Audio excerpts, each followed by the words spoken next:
Malut United solid dan cerdik, Persib Bandung kacau balau.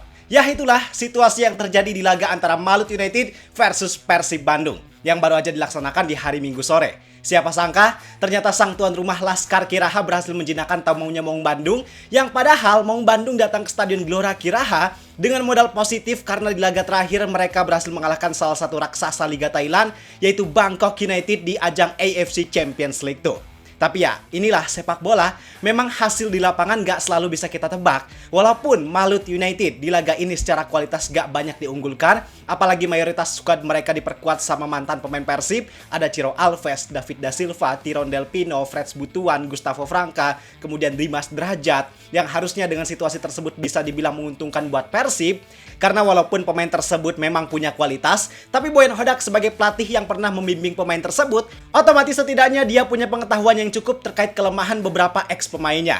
Dia pasti tahu cara mengantisipasi beberapa potensi yang dimiliki sama pemain-pemain tersebut. Yang tentu harusnya situasi tersebut jelas menguntungkan buat Persib dan bisa agak menetralisir potensi yang berbahaya. Tapi sayang, pada kenyataannya situasi di lapangan gak sesederhana itu. Istilahnya kalau dalam matematika, hasil angka 2 itu bukan 1 tambah 1, tapi 1 dikali 6 dikali 2 dibagi 6 baru hasilnya 2. Dan di laga ini, Persib harus rela kebobolan 2 gol. Gol pertama dicetak oleh Igor lewat sundulan. Walaupun sundulannya pelan, tapi eksekusi dan penempatan sundulan tersebut memang cukup menyulitkan Teja Paku Alam buat mengantisipasi gol tersebut.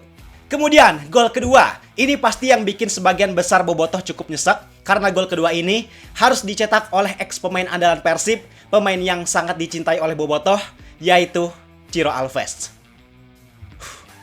Harus diakui emang di gol kedua ini cukup emosional. Orang-orang yang bukan fans Persib pun lihatnya pasti emosional. Pasti kebawa sedih, apalagi bobotoh. Dan gol ini bisa tercipta gara-gara kesalahan antisipasi dan koordinasi antara Teja Paku Alam dan Eliano Renders. Posisinya padahal Eliano Renders lebih dekat sama bola, tapi karena dia lihat Teja yang udah overlap dan akhirnya ngebiarin Teja buat ambil bola. Dan sayangnya, eksekusi dari Teja ternyata ragu. Alhasil situasi tersebut berhasil dimanfaatkan berkat eksplosivitas yang dilakukan oleh Ciro Alves. Kemudian sekarang kita bahas jalannya laga. Kalau kita lihat dari segi kondisi kedua tim, jelas Malut United ada di posisi yang sangat diuntungkan.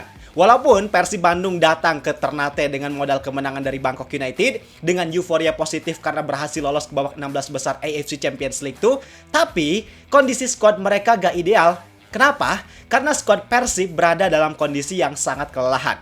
Recovery time mereka kurang banget.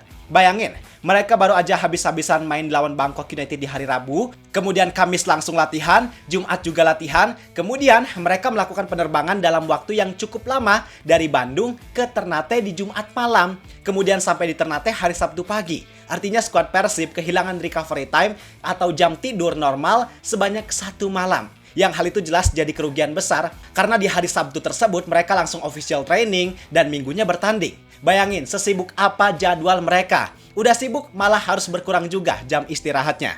Makanya dari segi line up, kalau kita lihat Persib melakukan rotasi yang lumayan banyak. Mulai dari lini belakang mereka memainkan duet Julio Cesar dan Patricio Matricardi. Kemudian lini tengah ada Berguinho yang main di posisi nomor 10. Dan di lini depan juga ada trio penyerang Beckham, Sadil, dan Andrew Yung.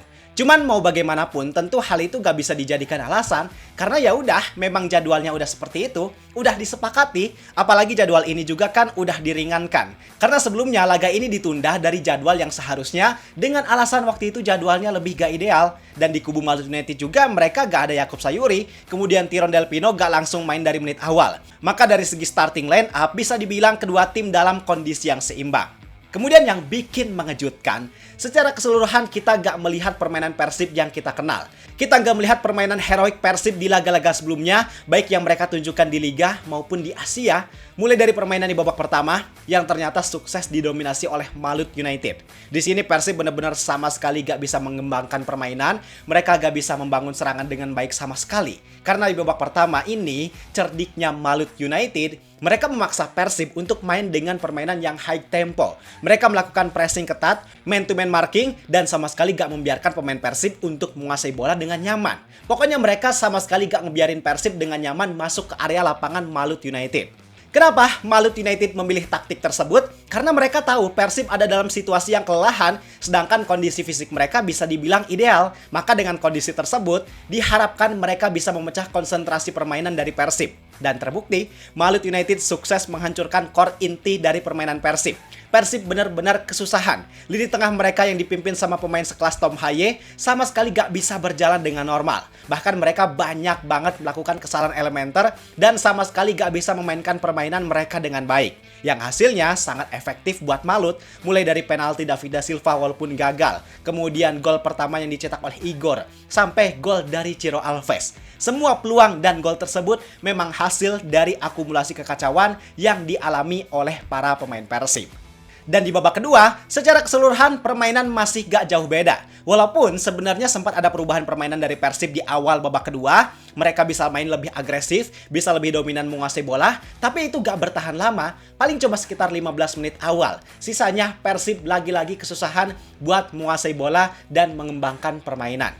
Kalau yang gue lihat ya, faktor awal dari ketidakmaksimalan Persib di laga ini, kuncinya adalah dari awal laga. Start mereka dengan pemilihan komposisi skuad yang digunakan itu ternyata benar-benar gak maksimal, khususnya lini tengah.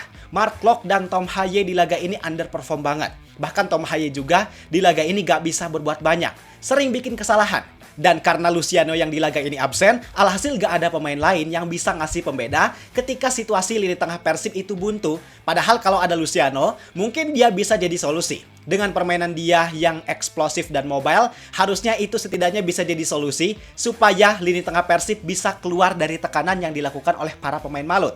Tapi sayang, karena Luciano di laga ini harus menjalani hukuman larangan bertanding, alhasil lini tengah Persib gak bisa survive dari tekanan yang dilakukan oleh para pemain Malut United. Dan secara keseluruhan, harus diakui performa para pemain Persib di laga ini benar-benar underperform. Mereka sama sekali gak bisa menampilkan permainan yang baik kayak yang ditampilkan waktu laga melawan Bangkok United. Setidaknya tampil baik secara individu aja gak bisa. Padahal Persib juga bukan tanpa peluang. Ada peluang emas dari Andrew Yung yang udah one on one sama kiper. Ada juga peluang William Barros yang dapat kesempatan eksekusi kedua. Ada juga dari Berguinho. Tapi mereka semua seolah bukan pemain Persib yang kita kenal. Mereka sama sekali gagal dan gak bisa memanfaatkan peluang emas tersebut. Dan tentu ini yang harus dievaluasi sama Buenhoda. Karena mau gimana pun, pada dasarnya mereka gak bisa menyalahkan situasi, gak bisa menyalahkan jadwal yang padat. Karena itu ibaratnya udah jadi risiko yang harus dihadapi dan harus ada solusi untuk mengatasinya. Dan di laga ini bisa dibilang Persib gagal untuk menyelesaikan masalah tersebut. Apalagi dengan mereka yang lolos ke babak 16 besar AFC Champions League tuh, maka bukan gak mungkin di beberapa laga nanti ada jadwal yang padat lagi. Dan kalau Persib mau maksimal, tentu harus ada evaluasi yang keras dari kekurangan yang saat ini terjadi. Dan gue juga mau menyampaikan shoutout buat para pemain Malut United, karena dibalik underperformnya pemain Persib, di laga ini hampir semua pemain Malut memang menampilkan performa yang sangat maksimal. Mereka benar-benar main disiplin dan bisa bikin para pemain Persib yang seberkualitas itu jadi kesusahan. Bahkan ada satu momen yang pengen gue highlight ketika gol Ciro Alves. Respectnya di momen itu, walaupun Ciro menghadapi klub lamanya, yang Ciro benar-benar mencintai klub lamanya tersebut, tapi Ciro tetap mengeluarkan performa yang maksimal, dan ketika Ciro udah cetak gol, dia gak selebrasi, gak meluapkan ekspresi senang gara-gara mencetak gol, tapi justru dia malah nangis. Pasti itu juga bagian dari ekspresi yang campur aduk. Satu sisi, Ciro memang harus profesional, tapi satu sisi lainnya, perasaan tentu gak bisa bohong. Kita semua tahu gimana karir Ciro Alves di Persib. Dia udah ngasih 2 gelar buat Persib. Setiap main dia pasti selalu pakai hati. Dan dia dicintai sama Bobotoh. Maka wajar kalau perasaannya ketika cetak gol bisa secampur aduk itu. Dan atas hasil ini, maka kesempatan Persib yang tadinya bisa menyalip Persija di posisi 2 klasemen otomatis jadi gagal. Karena mereka sekarang tertahan di peringkat ketiga dengan koleksi 28 poin. Berjarak 1 poin dengan Persija dan 5 poin dengan Borneo FC. Dan situasi ini juga sekaligus jadi keuntungan buat Borneo, karena walaupun mereka ada dalam tren yang negatif dengan 2 kekalahan beruntun, tapi dengan jarak poin ini setidaknya bisa memberikan ketenangan dan menjaga asa buat mereka mempertahankan posisinya. Sedangkan buat Malut United, 3 poin ini bikin mereka naik ke posisi 4 dengan koleksi 25 poin. Dan satu hal yang paling penting, dengan dilaksanakannya laga ini, bikin situasi klasemen Barry Split sekarang jadi kembali normal. Gak ada lagi tim yang punya tabungan laga tunda, semuanya rata udah main 13 kali. Maka dengan kondisi tersebut, harusnya bikin persaingan Barry Super League jelas jadi makin seru lagi. Apalagi gontrok-gontrokan di papan atas ini jelas pasti sangat menarik. Nah sekarang pendapat kalian gimana? Apakah kalian cukup puas dengan hasil ini? Pendapat kalian buat permainan dari Malut United dan Persib Bandung gimana? Yuk kita diskusi di kolom komentar. Gua rasa cukup sekian untuk video kali ini. Like dan subscribe-nya jangan lupa. Gua Zidane Fatoni, terima kasih. Sampai jumpa di video berikutnya. See ya!